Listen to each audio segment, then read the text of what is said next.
दोस्तों, आपको इस कहानी से बहुत कुछ सीखने को मिलने वाला है, इसलिए इस कहानी को अंत तक ध्यान से जरूर सुनिए। तो बिना समय को गवाए चलिए कहानी की शुरुआत करते हैं।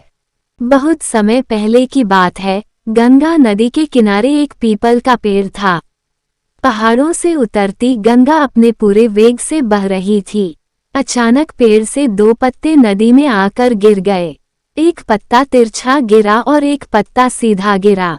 जो पत्ता तिरछा गिरा था वो जिद पर अड़ गया कि और कहने लगा कि आज चाहे जो हो जाए मैं इस नदी को रोक कर ही रहूंगा।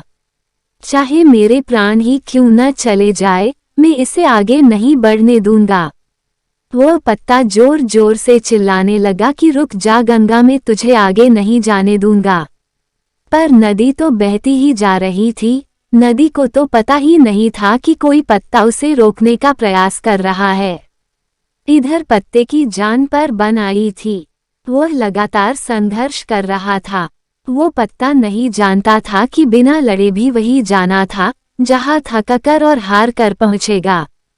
परंतु अब और तब के बीच का समय उसके लिए दुख और संताप का समय बन चुका था। वही दूसरा पत्ता जो सीधा गिरा था, वो नदी के प्रवाह के साथ बड़े मजे से बहता जा रहा था और कह रहा था कि चल गंगा, आज मैं तुझे तेरी मंजिल तक पहुंचाऊंगा। चाहे जो हो जाए, मैं तेरे मार्ग में कोई भी अवरोध नहीं आने दूंगा। नदी को इस पत्ते के बारे में भी कुछ पता नहीं था। वह तो अपने धुन में सागर की ओर बहती जा रही थी। लेकिन यह पत्ता खुश और आनंदित था, क्योंकि उसे तो लग रहा था कि मैं ही नदी को अपने साथ बहाए ले जा रहा हूँ। तिरछे पत्ते की तरह सीधे पत्ते को भी यह नहीं पता था कि चाहे वो नदी का साथ दे या नहीं दे, नदी तो वही पहुँचेंगी जहाँ उसे जाना है। पर अब और तब के बीच का समय उसके लिए आनंद का समय बन चुका था। जो पत्ता नदी से लड़ रहा था, उसके जीत का कोई उपाय नहीं था, और जो पत्ता नदी के साथ बहता जा रहा था, उसकी हार का कोई उपाय नहीं था।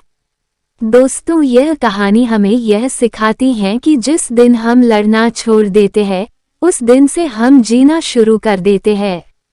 अब लड़ना छोड़ देने का अर्थ यह नहीं है कि आप सपने ना देखें या उसके लिए मेहनत करना बंद कर दे, बल्कि लड़ना छोड़ देने का अर्थ यह है कि आप उन चीजों की बदलने की कोशिश न करें जो आपके हाथ में नहीं है। यही खुश रहने का मूल मंत्र है। दूसरों को बदलने में अपना जीवन को बर्बाद न करें, बल्कि खुद को बदलें। दोस्तों, यह कहानी आपको कैसी लगी? कृपया यह हमें नीचे कमेंट बॉक्स में कमेंट करके जरूर बताएं। साथ ही इस कहानी को अपने दोस्तों के साथ व्हाट्सएप पर जरूर शेयर कीजिए।